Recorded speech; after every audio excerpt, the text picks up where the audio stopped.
দুনিয়াতে বহু মানুষের বসবাস। এই পশ্চিমবঙ্গে বিজেপি জয়লাভ করার পর থেকেই যারা মুসলমান তাদের জন্য একটা কঠিন দুর্দিন চলতেছে। আমরা ফেসবুকের কল্যাণে, ইউটিউবের কল্যাণে দেখতেছি। আপনারা বলেন তো, এত কষ্টের ভিতরেও মুসলমান কি ওদের সাথে আপোষ করবে? কেন করবে না?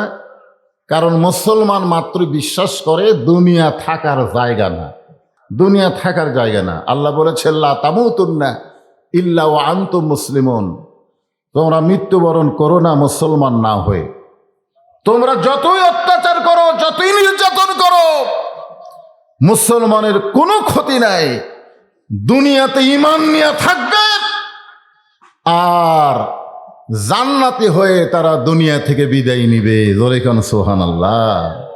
এজন্য আমরা আল্লাহর দরবারে শুকর আদায় করব। যত নির্যাতনই হোক, যত কষ্টই হোক, আল্লাহ রুহের জগতে আমাদের রুহগুলোকে পছন্দ করে দুনিয়ার জগতে আমাদেরকে মুসলমানের ঘরে কবুল করেছেন। সুবহানাল্লাহ কর না কেন? আল্লাহ যদি আমাদেরকে হিন্দু, বৌদ্ধ, খ্রিস্টানদের ঘরে পাঠায়া দিত, মনে করেন যদি দিত, আমাদের করার কিছু আছিল? কারণ যে যে ধর্মের মধ্যে জন্ম নেয় মনে করে তারটাই আসল। আজকে বিজেপির হিন্দুরা বলতেছে আমরাই আসল, আমরাই আসল। একটাই ধর্ম থাকবে, সনাতন ধর্ম। ভারতে কোনো মুসলমান থাকবে না। কোন ধর্ম আসল, কোনটা ভেজাল, এটা কে জানে? এটা মানুষ জানে না, আল্লাহ জানে। জোরে খান, কে জানে? তাহলে আল্লাহ যদি এখানে ডাইরেক্ট বলে দেয়, আল্লাহ এ কোরআন শরীফ দিয়ে ডাইরেক্ট বলে দিল, অমাইয়াবতাগি গায়রাল ইসলামি দীনান ফালাই ইকবালা মিনহু। আল্লাহ বলতেছেন, ইসলাম ছাড়া অন্য কোনো ধর্ম কেউ যদি গ্রহণ করো, আল্লাহ বলেছেন কখনোই তা কবুল করা হবে না। ইন্না দীনা ইনদাল্লাহিল ইসলাম। আল্লাহর কাছে একমাত্র মনোনীত ধর্মের নাম কি? কথা বলেন। তাহলে আমরা জন্মসূত্রে সেই মুসলমানের ঘরে জন্ম নেওয়াতে আপনারা কি খুশি হচ্ছেন না বেজার হচ্ছেন? কষ্ট হবে। মুসলমানের ঘরে মুসলমান হয়ে যদি আপনি বাঁচতে চান, আপনার কষ্ট হবে। কিন্তু যদি বাতিলের সাথে আপোষ করেন, তাহলে হয়তো দুনিয়াবি কষ্ট কম হবে, কিন্তু মরার সময় বেঈমান হয়ে মরা লাগবে। তা আপনারা কোনটা চাচ্ছেন? বাতিলের সাথে আপোষ করে বেঈমান হয়ে মরবেন, না হকের উপরে কষ্ট করে মুসলমান হয়ে দুনিয়া ছাড়বেন? কোনটা? হ্যাঁ, এই জন্য আল্লাহর দরবারে শুকর গুজার করি যে আল্লাহ শুধু আমাদের মুসলমানের ঘরে মুসলমান হিসাবে কবুল করে নাই, আল্লাহ আমাদেরকে বিশ্বনবীর উম্মত হিসাবে কবুল করেছে। বলেন সুবহানাল্লাহ। শুধু বিশ্বনবীর উম্মত হিসাবে আল্লাহ কবুল করে নাই, হিদায়াত স্বরূপ আল্লাহ তাআলা আমাদেরকে একটা কিতাব দিয়েছেন, যার মধ্যে কোনো ভেজাল নাই, যার মধ্যে কোনো ধোঁকা নাই, যার মধ্যে কোনো সন্দেহ নেই। সুবহানাল্লাহ হয় না? এই যে তাফসিরুল কোরআন কি লেখছে, তাফসিরুল কোরআন মাহফিল, এই কোরআনের মধ্যে কোনো সন্দেহ আছে? আপনাকে কি মনে হয় সন্দেহ আছে? এ কোরআনে কোনো ভেজাল আছে? এ কোরআনে কোনো ধোঁকা আছে? সেই কোরআনের সূরা মুলুক থেকে একটা আয়াত আপনাদের সামনে আলোচনা হবে। অত্যন্ত গুরুত্বপূর্ণ কথা, মনোযোগ দিয়ে আপনাদের শুনতে হবে। আল্লাহ বলতেছেন, আল্লাযী খালাকাল মাউতা ওয়াল হায়াতা লিয়াবলুয়াকুম আইয়ুকুম আহসানু আমালা ওয়া হুয়াল আজিজুল গফুর। দেখেন এখানে আল্লাহ কি বলতেছেন, আল্লাযী খালাকাল মাউতা ওয়াল হায়াতা। আগে আল্লাহ মৃত্যুর কথা বললেন, তারপরে জীবনের কথা বললেন। আমাদের হিসাবে আল্লাযী খালাকাল হায়াতা ওয়াল মাউতা, আমাদের হিসাবে এটাই আল্লাহর বলা দরকার ছিল যে আমি জীবন এবং মৃত্যু সৃষ্টি করছি। কিন্তু আল্লাহ তাআলা এইটা না বলে আল্লাহ বলতেছেন আমি মৃত্যু এবং হায়াতকে সৃষ্টি করেছি। আগে আল্লাহ মৃত্যুর কথা বলার কারণ হলো আমাদের সবচাইতে নিকটতম যেই জিনিস, তার নাম কি? সবাই বলতেছেন না, যারা ইয়ং জেনারেশন, যুবক যারা, তারা ধান্দা করতেছে না, মৃত্যু তো আমাকে নিকটে নাই, মরণ যদি আসে আমার দাদাক ধরিবে আগে, তারপরে আমার বাপ সিরিয়ালে আমি 3 নম্বরে আছি, আমার তো নিকটে না, আমার অনেক দূরে। কোরআনের আয়াত অনুযায়ী বিশ্বাস করে বলতে হবে আমাদের সবচাইতে নিকটতম জিনিসের নাম কি? সবাই বলেন। আচ্ছা, এখানে কোনো যুবক আছে এমন যেই যুবক বলতে পারে হুজুর আমি এখান থেকে উঠে বাড়িতে যাবার পারবই? এরকম এক একটা কেউ আছেন যে সিনা টান করে খাড়া হয়ে বলেন তো হুজুর আমার বাড়ি সবচাইতে নিকটে, ওই 4 মাথার ওই সাইডে, আমি বাড়ি যাবার পারবই। এখান থেকে উঠে বাড়ি যাওয়ার পারবো, এই কথা বলার গ্যারান্টি যদি না দিবার পারি তাহলে এত মশান মারতেছি কেন? হ্যাঁ, কোরআনের মাহফিল বাদ দিয়ে রাস্তা ঘুরতেছি, খাবার দিলে তারপরে যাব না। তো আল্লাহ রাসূল বললেন আমি না ঘুমাইলে আপনি ঘুমান না কেন? বলে আমি না ঘুমানোর কারণ হলো বিবাহের সময় আপনার চাচা যখন আপনার 2 হাত আমার হাতে তুলে দিয়ে বললেন মা আজ থেকে এই এতিমের দায়িত্ব আমি তোমাকে দিয়ে দিলাম। সুবহানাল্লাহ না কেন? দুনিয়াতে আমরা যারা বিয়ে করছি, এখানে যত আমরা বিয়ে করছি দেখবেন বইয়ের হাত স্বামীর হাতে তুলে দেয় না? চাচা হোক, বাবা হোক, খালু হোক, অভিভাবক যাই থাকে, বইয়ের হাত এনে স্বামীর হাতে তুলে দিয়ে বলে বাবা আজ থেকে আমার মেয়েকে তোমার হাতে তুলে দিলাম। এটাই কিন্তু নিয়ম। কিন্তু আল্লাহ রাসূলের সাথে যখন মা খাদিজার বিয়ে হয় তখন নবীর হাত খাদিজার হাত নবীর হাতের উপর তুলে দেওয়ার কেউ ছিল না, বরং নবীর চাচা আবু তালেব আল্লাহ নবীর 2টা হাত খাদিজার হাতে তুলে দিয়ে বললেন শিশুকালে মইরা গেছে মা, গর্ভে থাকতে মরছে পিতা, নবী চোখে দেখলেন না, কে করিবে লালন পালন, কে দিবে সান্ত্বনা, এই দুনিয়ার বড় এতিম নবী ছিলেন একজনা। আমাদের নবী সবচাইতে কি ছিলেন? এতিম ছিলেন। খাদিজা বলে হুজুর যেদিন আপনার চাচা আপনার 2 হাত আমার হাতে তুলে দিয়েছে সেদিন থেকে আপনি না ঘুমান পর্যন্ত আমি খাদিজা কোনোদিনও ঘুমাই না। আপনি যখন ঘুমায় গেলেন এমন সময় আমি খাদিজা ঘুমের দোয়া পড়লাম। ঘুমের আগে ঘুমের একটা দোয়া আছে, আমরা যারা এখানে বসে আছি ঘুমের আগে ঘুমের একটা দোয়া আছে না নাই? আপনার কি দোয়া পড়েন? আচ্ছা, দোয়া যে পড়েন আরবিতে এর বাংলা অর্থ বোঝেন না? আরবিতে যে দোয়াটা আপনার পড়লেন এই দোয়ার একটা বাংলা অর্থ আছে না নাই? যদি দোয়ার বাংলা অর্থ জানেন তাহলে এশার নামাজ না পড়ে কেউ কোনোদিন রাত্রিবেলা বিছনায় ঘুমাতে পারবেন না। এ দোয়ার যদি বাংলা অর্থ জানতেন এশার নামাজ না পড়ে আপনি ঘুমাবারই পারতেন না। কারণ এ দোয়ার বাংলা অর্থ কি? আল্লাহুম্মা বিইসমিকা আমুতু। আমুতু মানে কি? আমি আল্লাহর নামে মরে যাচ্ছি নামাজ না পড়ে। এই আপনি যে আল্লাহর নামে মরে যাচ্ছেন এশার নামাজ না পড়ে মরেন, এশার নামাজ না পড়ে মরেন, তারপরে চাপাত কিভাবে লাগাই বুঝবেন? কিরে যুবক, কথা হয় না? এই ঘুমের বাংলা জানি না তো আরবিতে কই অর্থ যাহাই হয়। খাদিজা বলতেছে ইয়া রাসূলুল্লাহ আল্লাহুম্মা বিইসমিকা আমুতু। এই আমুতু শব্দ যখন উচ্চারণ করেছি সঙ্গে সঙ্গে আমার 2টা চক্ষু বন্ধ হয়ে যায়। আমার 2টা চক্ষু যখন বন্ধ হয় আমি তখন দেখতে পাই আমার সামনে অন্ধকার কবর। এই দুনিয়ার বাড়ি ঘর একদিন হইয়া যাবে পর, যাইতে হবে অন্ধকার কবর। এটা কখন মনে হবে? চোখ বন্ধ করেন, চোখ বন্ধ করেন, চোখ বন্ধ করে সবাই খেয়াল করেন। এ দুনিয়ার বাড়ি ঘর একদিন হইয়া যাবে পর, যাইতে হয়ে গেছে। তোর কথা কর না কেন? এই মানুষ আছে এই পুরা শয়তান হয়ে গেছে। তার কান্দর থেকে লেখমো কি? তুমি যে আমাকে কান্দর থুতে লেখার জন্যে তোমার 2 কান্দে 2 মোহরি, লিখিতেছেন ডায়েরি, দলিল দেখে রায় দিবে, টাকা পয়সার নাই কারবার। কিরামান কাতিবিনা ইয়ালামুনা মা তাফআলুন।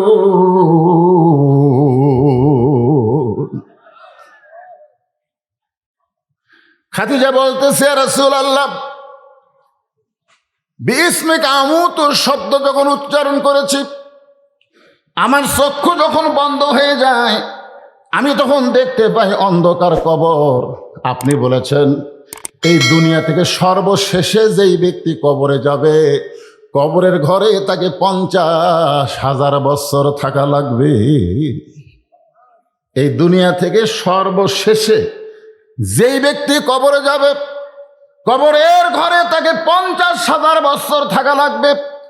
আমি খাদিজা অন্ধকার কবরে 50,000 বছর কেমনে থাকবো? যেই কবরে কোনো দরজা নাই, যেই কবরে কোনো জানলা নাই, যেই কবরে কোনো বাতি নাই, যেই কবরে কোনো সাঁকি নাই, সেই কবরে 50,000 বছর কেমনে থাকবো? ওই কবরের চিন্তায় আমার চোখে ঘুম নাই, চোখ দিয়ে দর দর করে পানি পড়তেছে। সঙ্গে সঙ্গে আল্লাহ নবী খাদিজাকে বুকের মধ্যে নিয়ে কপালে একটা চুমু দিয়ে বললেন, খাদিজা, ওই আল্লাহর শপথ করে বলতেছি, ঈমান গ্রহণ করার পরে আপনি আল্লাহর সঙ্গে যে সম্পর্ক গড়ে তুলেছেন, আল্লাহ আপনার অন্ধকার কবরকে জান্নাত বানায়া দিবে। সুবহানাল্লাহ, ধরে খান। আর কোনো টেনশন আছে? আচ্ছা, কবর যদি জান্নাত আল্লাহ বানিয়ে দেয়, তাহলে 50,000 বছর কি আর 1 কোটি বছর কি? কবর যদি অন্ধকার হয় তো একদিনই তো থাকা যাবে না রে, একদিনই থাকা যাবে না। আর যদি জান্নাত হয়ে যায়, তাহলে 50,000 না 50 কোটি বছর হলেও কোনো টেনশন। আল্লাহ রাসূল বলে, খাদিজা, ঈমান গ্রহণ করার পরে আপনি আল্লাহর সাথে এমন একটা সম্পর্ক গড়ে তুলেছেন, আল্লাহ আপনার কবর জান্নাত বানিয়ে দিবে। এখান থেকে বোঝা গেল ঈমান গ্রহণ করার পরে আল্লাহর সঙ্গে সম্পর্ক করা লাগবে। খালি ইল্লাল্লাহর জিকির মারলে হবে না। গতকাল যে জিকির করছেন এখানে, বুঝলেন, সেই জিকির ভাইরাল হয়ে গেছে। ও বাবা, মনে হয় টিবল বসাচ্ছে, টিবল।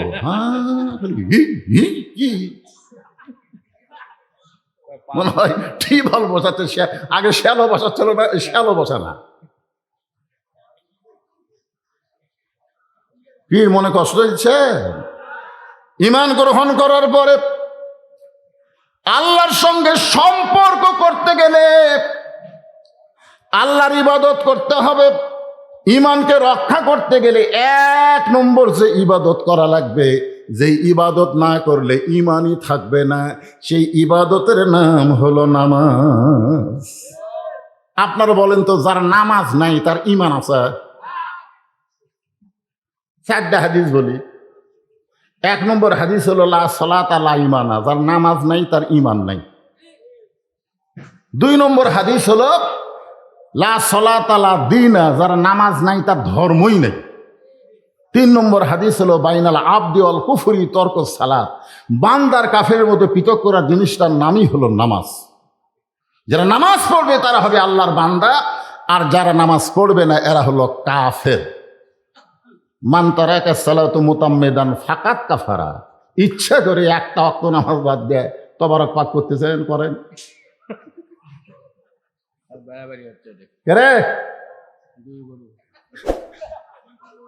না না না না না, এদের তবারকের তলে যে আগুন জ্বলতেছে, এই আগুনের দিকে খেয়াল করলে ঘেরে বাবা, কাঁচা গোস্ত সিদ্ধ করতেছে রে। এই আগুন চাউলক ভাত বেনে দিচ্ছে, একটু এদিক সেদিক হলে পুড়িয়া দুর্গন্ধ হবে। আপনারা জানেন জাহান্নামের আগুনকে 70 বার ধুতো করে তারপরে দুনিয়ারে আগুন দিছে। জোরে কন, কথা কন না কেন, কথা কন না কেন?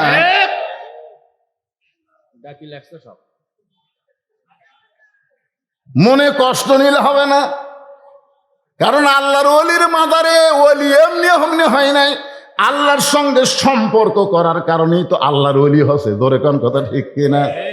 আল্লাহ রাসূল বলে, খাদিজা, ঈমান গ্রহণ করার পরে আপনি আল্লাহর সঙ্গে এমন একটা সম্পর্ক গড়ে তুলেছেন, আমি রাসূল বলতেছি আপনার কবর কবর থাকবে না, আপনার কবরকে আল্লাহ জান্নাত বানাইয়া দিবে।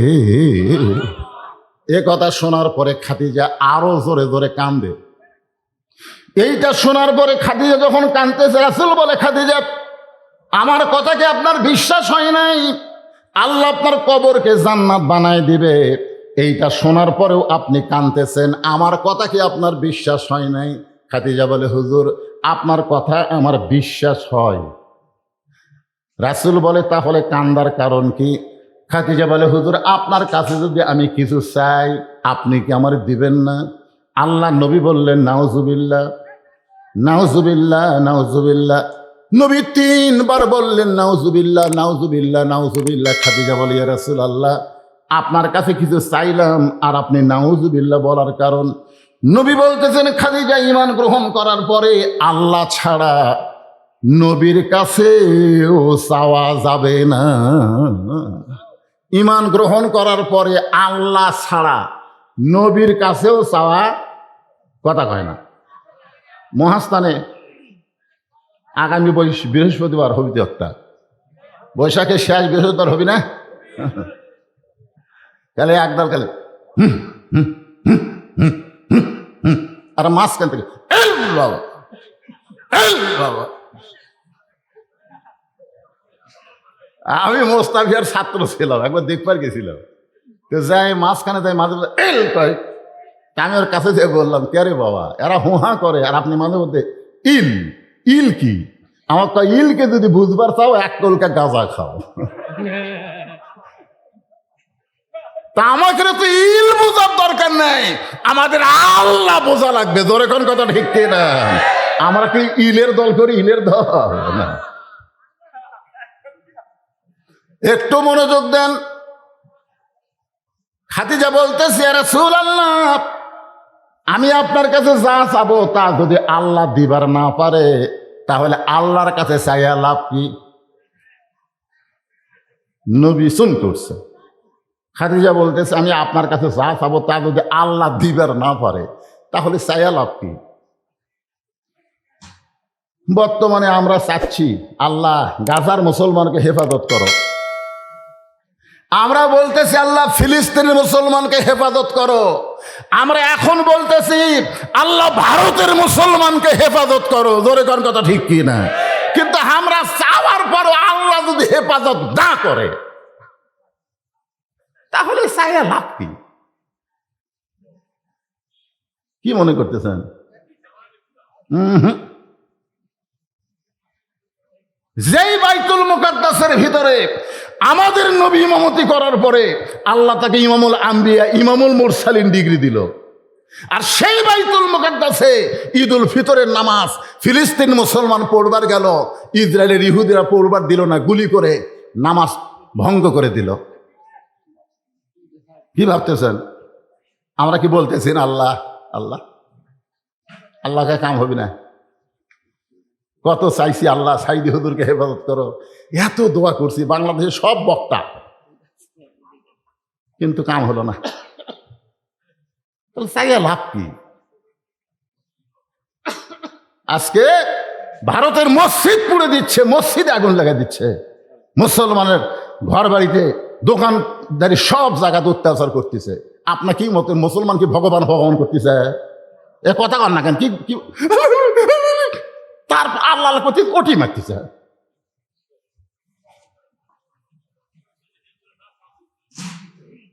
না আমি উল্টা বলতেছি না, আপনারা উল্টা বোঝেন না। খাদিজা বলতেছি, ইয়া রাসূলুল্লাহ আমি আপনার কাছে যা চাবো তা যদি আল্লাহর না থাকে তাহলে আল্লাহ কেমনে দিবে? আল্লাহ রাসূল বলে, খাদিজা আল্লাহর নাই এ কথা বলাও যাবে না। খাদিজা বলতে যে হুজুর কোরআনে একটা সূরা আছে, একবার পড়লে 10 পারা কোরআন পড়ার সওয়াব পাওয়া যায়। আপনারা বলেন তো সূরাটার নাম কি? ইয়াসিন লয়, ইখলাস। একবার পড়লে কয় পারা? 3 বার পড়লে 1 খতম। সবাই আমার সঙ্গে 10 পারা সওয়াবের নিয়তে পড়েন, বিসমিল্লাহির রহমানির রহিম, কুল হু আল্লাহু আহাদ আল্লাহুস সামাদ লাম ইয়ালিদ ওয়ালাম ইউলাদ ওয়ালাম ইয়াকুল লাহু কুফুয়ান আহাদ। এই সূরার মধ্যে কি বলা হচ্ছে? লাম ইয়ালিদ ওয়ালাম ইউলাদ। আল্লাহর কি নাই? এই জানা লাগবে না? আল্লাহর সন্তান আছে, আল্লাহর বাপ মা আছে, আল্লাহর বৌসল আছে, তাহলে আপনি জানবেন না কে? খাদিজা বলতেছে, রাসূলুল্লাহ, আমি আপনার কাছে যা চাবো তা যদি আল্লাহ দিবার না পারে, মনে করেন আপনার সাথে আমার বিয়ে হয় নাই। খাদিজা বলতেছে, মনে করেন আপনার সাথে আমার বিয়ে হয় নাই, কিন্তু গভীর রাত্রে আমি আল্লাহর কাছে বলতেছি, আল্লাহ খাদিজার পেটে একটা বাচ্চা দাও। আপনি বলেন তো আল্লাহ কি খাদিজার পেটে বাচ্চা দিবে? রাসূল বলতেছেন, আল্লাহ দিবার পারবে কিন্তু দিবে না। আল্লাহ দিবার পারবে কিন্তু দিবে না। কারণ একজনকে আল্লাহ দিছিল, তার নাম হলো মরিয়ম। ধরে খান, তার নাম কি? আল্লাহ আদমকে তৈরি করেছেন বাপ মা ছাড়া, ঈসাকে তৈরি করলেন বাবা ছাড়া। কিয়ামত পর্যন্ত পুরুষের স্পর্শ ছাড়া আর কোন নারীর পেটে বাচ্চা আসবে না। মরিয়ম আলাইহিস সালামের পর থেকে কিয়ামত পর্যন্ত কোন নারীর পেটে যদি বাচ্চা আসে, তাহলে পুরুষের কি লাগবে? কথা কয় না, পুরুষের স্পর্শ লাগবে, সহবত লাগবে। অকথা স্বামী ছাড়া আর পেটে বাচ্চা আসবে না। স্বামী ছাড়াও আসে, যেটা নিয়ে আমাদের মৌলবীর মধ্যেও একটা শুরু হয়ে গেছে। যখন কথা ঠিক কিনা? মৌলানা সাহেব বলছে, আমি ওই মেয়েকে স্পর্শ করিনি, আমাকে অন্যায়ভাবে দোষ দেওয়া হচ্ছে, ডিএনএ টেস্ট করেন। বলে টেস্ট ফেস্ট কিছু আগে মৌলবী ধরে রিমান্ড দিতে, মানে হুজুর দেখলি বুঝতেছেন না। আয় হাই রে! আর এই নিয়ে গোটা বাংলাদেশের যত মহিলা মাদ্রাসা আছে, সব মাদ্রাসা বন্ধ করার জন্য বামপন্থীরা উঠে পড়ে লেগেছে। ধরে কথা কর না কেন ভাই, কথা কর না কেন? কত বালিকা আছে, কত বালিকা বিদ্যালয় আছে না নাই? কথা কন আছে না নাই? এগুলো বালিকা বিদ্যালয়, ভার্সিটিতে এগুলো অন্যায় হচ্ছে না? একটা শালারা কথা কয় না। এই জামালপুরের এক ইমাম সাহেবকে এক মেয়ে মানুষ মাওজায় কৈফিয়ত দিছে যে এই হুজুর আমার মেয়ের পেটত বাচ্চা দিছে। ইমামক ধরে লেগেছে, একদিন পর ইমামকে মুক্ত দিল। ওই মেয়েরই বড় ভাই ওর পেটত বাচ্চা দিছে, ওই মেয়েরই বড় ভাই। একদিন হুজুরের ইমামতি গেল, হুজুর জেলত ছিল, এখন এসে ধরা খেলো ভাই। হুজুর দেখলে তোর লাকত লাগে, তার মানে কি মনে করছেন? হুজুর ছাড়া অন্যায় করার লোক নেই। কতক্ষণ আছে না নাই? হুজুর যদি দোষী হয় তাহলে অবশ্যই হুজুরের শাস্তি হবে, না আমরাও চাই। শুধুমাত্র মাথায় টুপি মুড়ে মুখে দাড়ি দেখে অন্যায়ভাবে আলেমদের বিরুদ্ধে বলো না, আর মাদ্রাসা বন্ধ করার পায় তারা করো না। কারণ মাদ্রাসায় যারা পড়বে তারা প্রকৃত মা এবং পর্দানিশী হয়ে যাবে। যে কথা বলতেছিলাম একটু খেয়াল করেন। আল্লাহ রাসূল বলে, খাদিজা আমার কাছে আপনি কি চান, যেইটা পাইলে আপনি কান্না বন্ধ করে দিবেন। খাদিজা বলে, ইয়া রাসূলুল্লাহ, আমি বেশি কিছু আপনার কাছে চাই না। আপনার কি মনে আছে আপনি দীর্ঘ 3 বছর একটা জায়গায় বসে সাধনা করেছেন? এই জায়গাটার নাম হলো গারে হীরা। বর্তমানে ওই পাহাড়ের নাম হলো জাবালে নূর। মা খাদিজা দৈনিক 2 বার ওখানে খাবার নিয়ে যাইতেন। 2011 সালে আমি গারে হীরায় উঠছিলাম। আমার মতন মানুষ তখন জুয়ান ছিল। 11 সাল বুঝতেছেন না? ওই সময় উঠতে গিয়ে আমি 2 লিটার পানি খাইছি। মাত্র 2600 ফুট উপরে গারে হীরা। আমার মতন পুরুষ মানুষ 2 লিটার পানি পান করা লাগে। আর দৈনিক 2 বার খাদিজাতুল কুবরা ওই গারে হীরাই নবীর কাছে খাবার নিয়ে যাইতে। সুবহানাল্লাহ বলেন। যখন মা খাদিজা নবীর কাছে খাবার নিয়ে যাইতেন তখন মা খাদিজার বয়স হলো 54 বছর। 54 বছরের একজন নারী নবীর কাছে 2 বার খাবার নিয়ে যাইতেন। একদিন মা খাদিজা খাবার নিয়ে যখন যাবেন, এমন সময় নবী গারে হীরা থেকে নিচে নেমে আইছেন। আসার পরে বলতেছে জাম্বিলুনি আমাকে কম্বল দিয়া ঢাইকা দাও। মা খাদিজা নবীকে কম্বল দিয়া ঢেকে দিয়ে বলে রাসূলুল্লাহ আমি খাবার নিয়ে যাচ্ছিলাম গাড়ি হিরায়, আপনি কেন নেমে আসলেন? রাসূল বললেন খাদিজা আর গাড়ি হিরায় আমার কোনো দরকার নাই, লৌহে মাহফুজ থেকে আল্লাহ তাআলা খুশি হইয়া আমার উপরে কোরআনের আয়াত নাজিল করেছে। সুবহানাল্লাহ। মহিলাগুলো সাবান লাগবে। এ মায়েরা, আপনাকে তো আমি দেখতে পাচ্ছি না, আপনাকেই ওয়াজ হচ্ছে। মা একটু চাপে বসেন মা, সোনার মায়েরা। আগে কাহালু পাড়া উপাড়া তুই পাড়া সব পাড়ায় ওয়াজ করতাম, ঠিক কিনা বলেন? এক উলটেরই 5 পাড়া তো ওয়াজ করছি, এমনও বছর গেছে। কিন্তু এখন তার হয় না, এখন সময় কম। আগে চিন্তা খালি কাহালু থানা, এখন সব জায়গাতে যাওয়া লাগে। এই জন্য মায়েরা তো আমার ওয়াজ শুনবারই পাচ্ছে না। আজকে আছে তুলেও দিয়েছে দেরি করে। আমি কিন্তু প্রথম এমপি সাহেবের সময় ছিলাম, কিন্তু টাইমে নিয়ে গেছে আমার, তো এখন নয় হুজুর। যাই হোক, তা এমন সময় আমাকে তুলে দেওয়া হলো, আমার মায়েরা নাকি বেশি হয়ে গেছে। আপনাদের জায়গা আছে কিন্তু ওটা জায়গা নেই। সোনার চান মায়েরা, ও মায়েরা, আপনারা একটু জমে জমে বসেন, চাপে চাপে বসেন। আপনাদের আলোচনা হচ্ছে, একটু সবাই আপনাদের মধ্যেও যদি ফাঁকা থাকে, কিছু লোক বাহিরে আছে তারা আসবে, একটু চাপে চাপে বসেন ভাই, সবাই একটু চাপে চাপে বসেন আর একটু জিকির করেন। মায়েরাও চাপেন, বাবারাও চাপেন। লা ইলাহা, যাদের সামনে ফাঁকা আছে তাকে বলতেছি চাপেন, সবাইকে না। লা ইলাহা ইল্লাল্লাহ, লা ইলাহা ইল্লাল্লাহ, লা ইলাহা, লা ইলাহা ইল্লাল্লাহু মুহাম্মাদুর রাসূলুল্লাহ সাল্লাল্লাহু। আপনাকে কি শিক্ষা দিলাম? আমল করবেন এখনই। যখনই নবীর নাম উচ্চারণ হবে, সঙ্গে সঙ্গে সংক্ষিপ্ত দরুদ সাল্লাল্লাহু আলাইহি ওয়াসাল্লাম পড়াও সারা। আপনার নামে ফেরেশতারা মদিনায় নবীর রওজা মোবারকে পৌঁছে দেওয়াও সারা। বিশ্বাসে মিলাই বস্তু, তর্কে বহুদূর। আপনাদের বিশ্বাস হচ্ছে না? বিশ্বাস হয় না? হ্যাঁ, যখনই দরুদ পড়বেন সাথে সাথে নবীর রওজায় দরুদগুলো পৌঁছে যাবে। মনে হে বড় আশা ছিল আমি যাব মদিনা। গানটা শুনলে চোখ দিয়ে পানি আসে। আরব সাগর পাড়ি দিব, নাই কই আমার তরি, পাখি নই যে উড়ে যাব, পাখি নই যে উড়ে যাব, ডানাতে ভর করি আমার সাহাদ আছে, সাধ্য যে নাই করি কি উপায়, মনে বড় আশা ছিল আমি যাব মদিনায়। ইমাম মালিকের বাড়ি ছিল মক্কায়, নবীর প্রেমে ছুটে গেল মদিনায়। যতদিন ইমাম মালিক মদিনায় ছিলেন ততদিন জুতা স্যান্ডেল পায়ে দেবার পারেন নাই।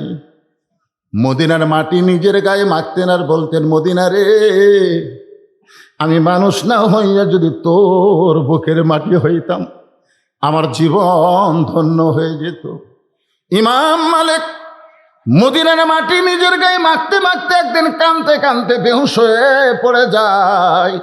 ওই বেহুশ অবস্থায় দেখতে পায় নবী আর রওজার মধ্যে নাই, ইমাম মালিকের শিওরের পাশে দাঁড়িয়ে গেছে।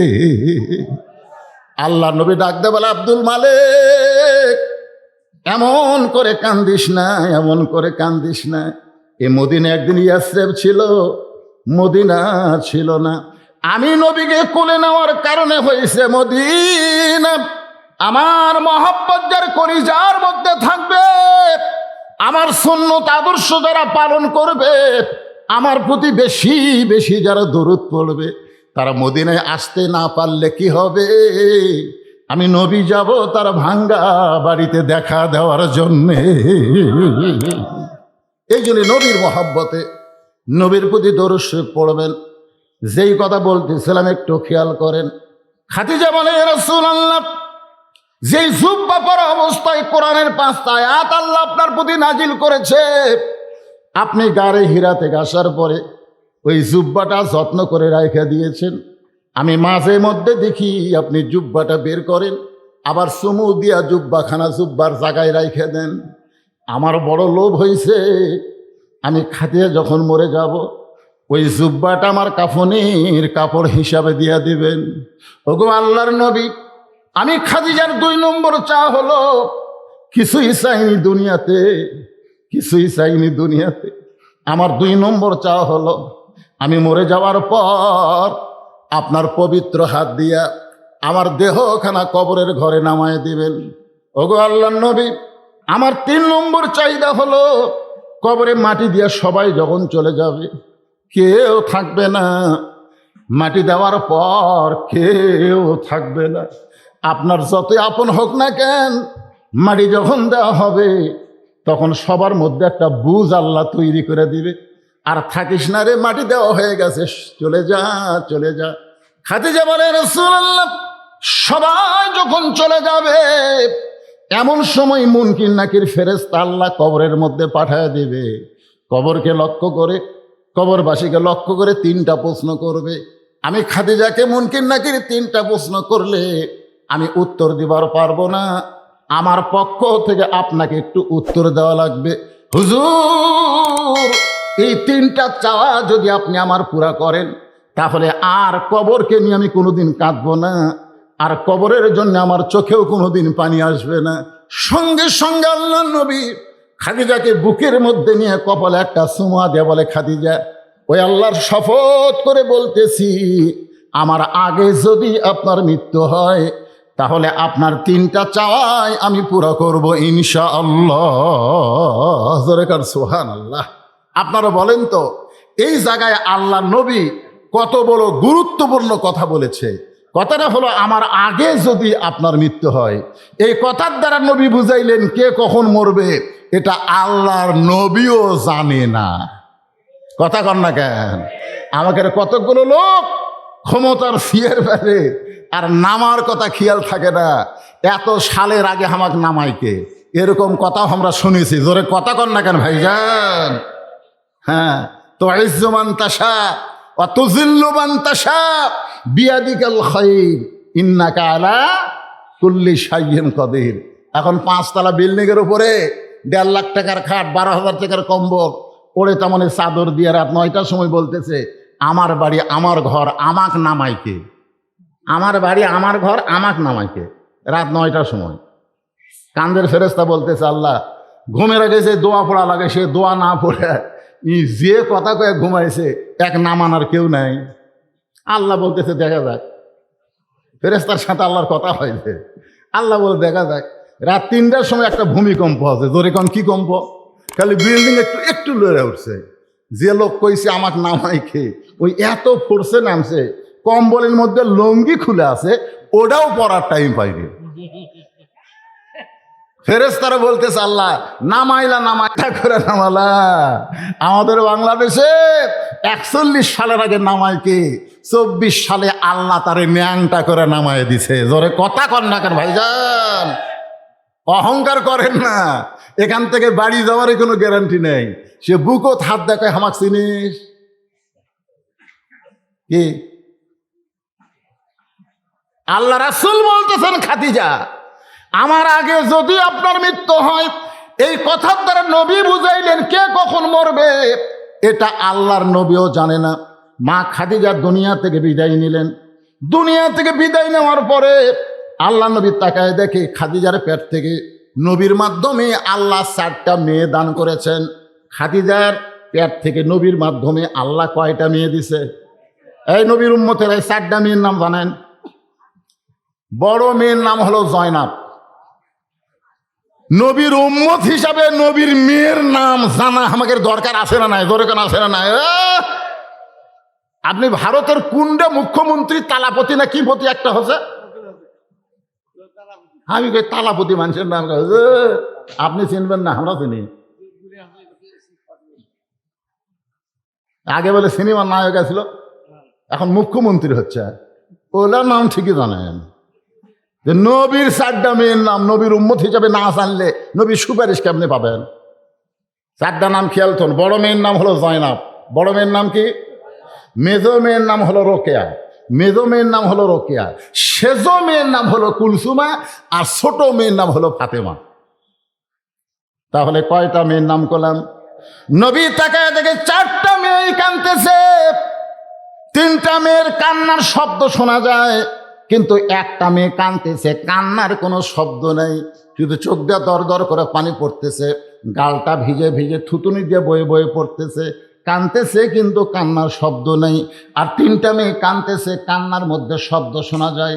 যেই মেয়েটা কাঁদতেছে, কান্নার কোনো শব্দ নাই, ওই মেয়েটার নাম হলো ফাতেমা। নবী ফাতেমাকে ইশারা করলেন।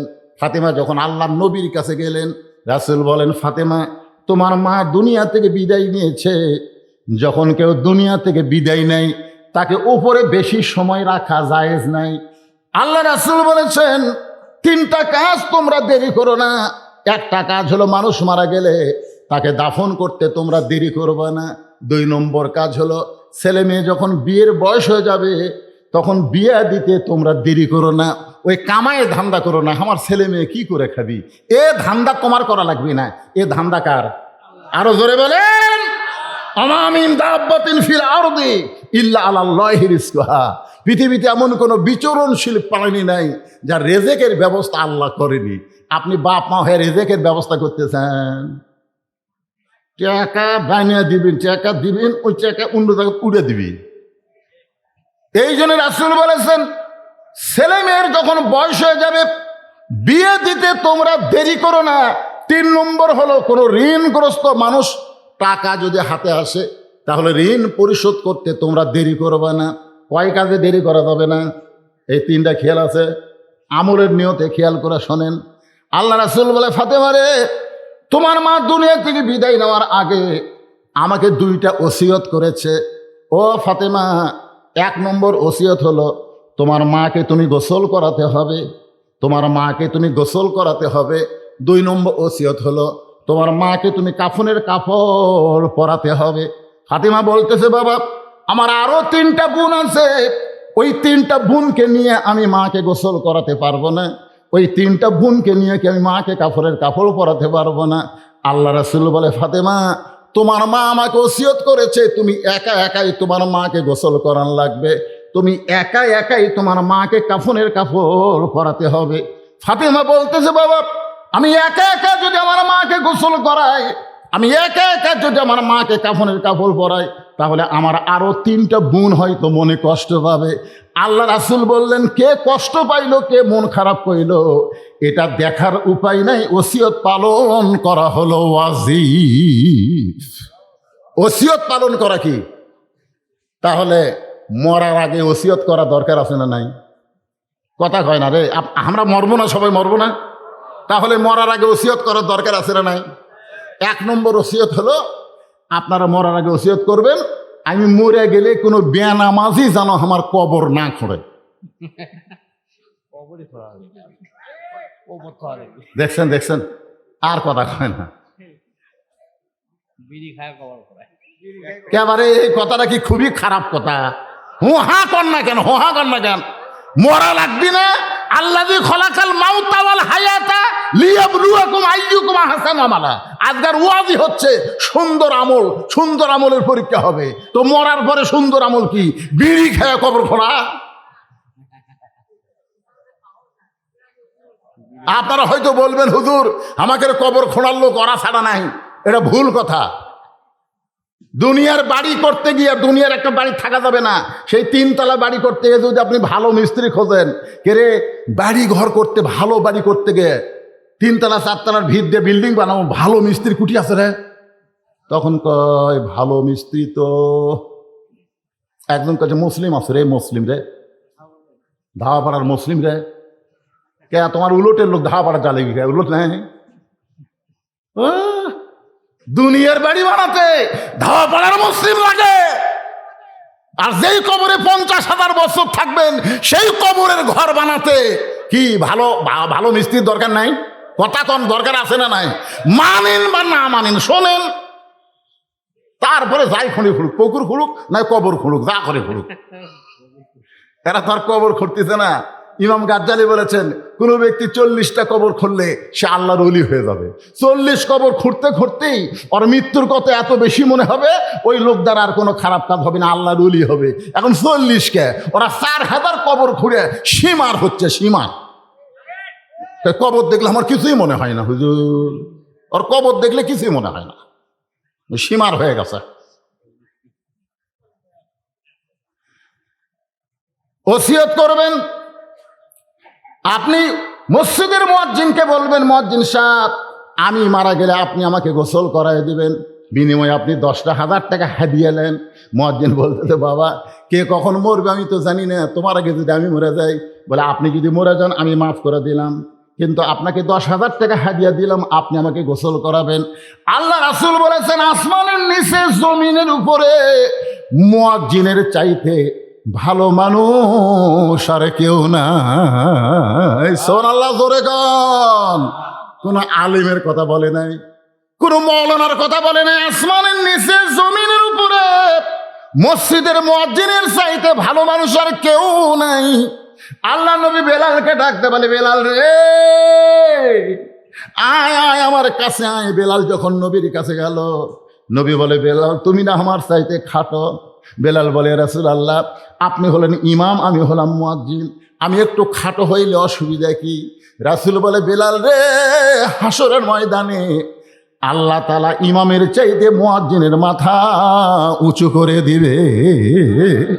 শুধু মুয়াজ্জিনের মাথা উঁচু করবে না, আল্লাহ নিজের হাতে মসজিদের মুয়াজ্জিনের মাথায় একটা টুপি পরায় দিবে, যেই টুপি পূর্ণিমার চাঁদের চাইতেও বেশি আলো দিবে। বাংলাদেশে মুয়াজ্জিনের দাম না থাকতে পারে, কিন্তু ইসলামে মুয়াজ্জিনের দাম আছে না নাই? আপনার 14 গোষ্ঠীর মধ্যে কোনো মৌলানা নাই, আপনি মসজিদের ইমামকে বলবেন, হুজুর 5 ওয়াক্ত নামাজ আপনার পিছনে পড়েছি, হুজুর 5 ওয়াক্ত নামাজ আপনার পিছনে পড়েছি, আমি মরে গেলে আমার জানাজার নামাজটা আপনি একটু পড়ায় দিবেন। এরকম ওসিয়ত করার দরকার আছে না নাই? আল্লাহ রাসূল বলে, ফাতেমা তোমার মা ওসিয়ত করেছে, তোমার মাকে তুমি গোসল করায় দিতে হবে, তোমার মাকে তুমি কাফনের কাপড় পরাতে হবে। ফাতেমা বললেন, বাবা আমার মা আমার মধ্যে এমন কি দেখলো, আমার মা আমার মধ্যে এমন কি দেখেছে যে আমার আরো 3টা বোনকে বাদ দিয়ে আমার ব্যাপারে মা ওসিয়ত করলো।